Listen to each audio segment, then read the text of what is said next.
Da'watul mar'il muslim li akhihi bi dhahril ghaibi mustajabatun.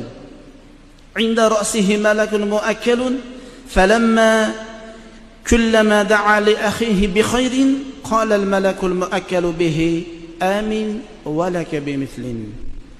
Musulmon kishi g'oyibda turgan g'oyibona bir do'stini haqqiga qilayotgan duolari ijobat qilingan bo'ladi. Musulmon odam g'oyibona qilayotgan duolari ijobat bo'ladi. Duo qilayotgan farishtada, duo qilayotgan vaqtida bitta uni boshiga bitta farishta keladi duo qilguvchining oldiga.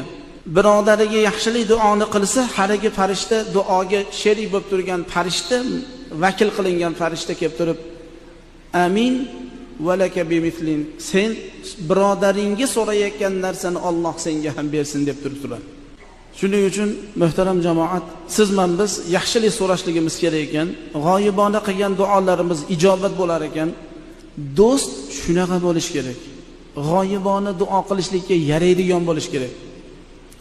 Ko'rganda yo'q vaqtida siz duoda ham esidan chiqarib oladigan bo'lsa, demak u sizga do'st emas u. Do'st qo'lini ko'tarib Qur'on o'qiydi, salovat aytadi, istig'for aytadi.